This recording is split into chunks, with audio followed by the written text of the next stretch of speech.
করেন মন্দির ওখানে করা ঠিক না বা রাম মূর্তি করা ঠিক না, বন্ধ করে দেন একদম কঠিন ভাবে, দেন না এই দেশে কোনো মন্দির টন্দির বা মূর্তি করা যাবে না।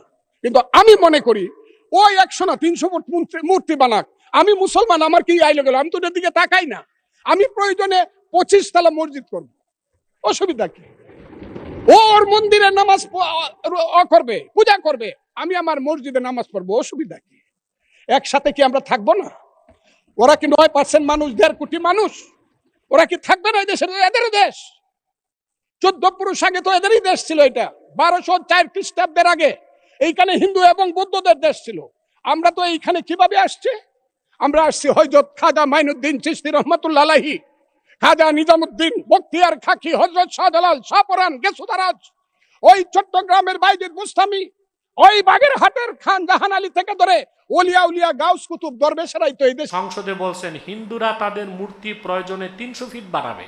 ওই পাগলা বলছে, সংসদের পাগলাটা, বাংলাদেশ 14 পুরুষ আগে হিন্দু বৌদ্ধদেরই ছিল, আমরা এসেছি কয়দিন ধরে। ফজা পাগলা, তুমি নাম তো বলে ফেলছি, সরি। একজন বয়োবৃদ্ধ এমপি সংসদে বলছেন হিন্দুরা তাদের মূর্তি প্রয়োজনে 300 ফিট বাড়াবে, আমাদের মসজিদ 25 তলা বানাবো, তাদের পূজা তারা করবে, আমাদের নামাজ আমরা পড়বো। এখানে আন্দোলন মারামারি কেন করতে হবে? কেন বলতে হবে মালাউনরা দেশ ছেড়ে চলে যাও?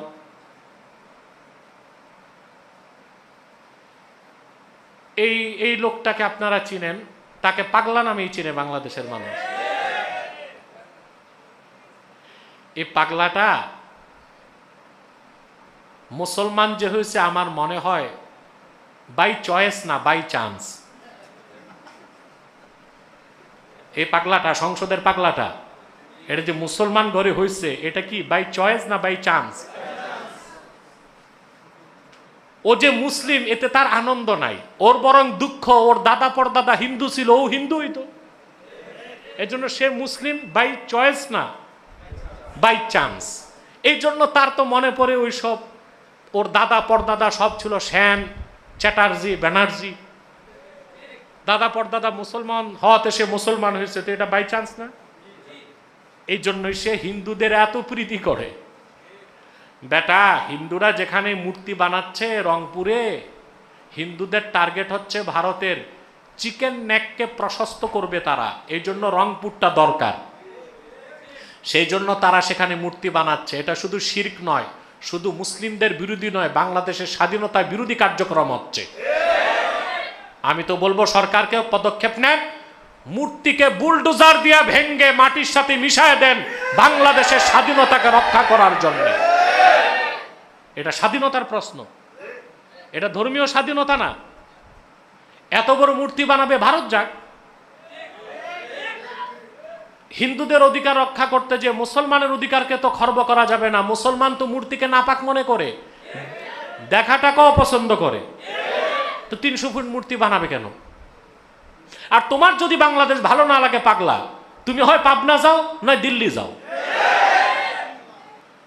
ওই পাগলা বলছে, সংসদের পাগলাটা, বাংলাদেশ 14 পুরুষ আগে হিন্দু বৌদ্ধদেরই ছিল, আমরা এসেছি কয়দিন ধরে।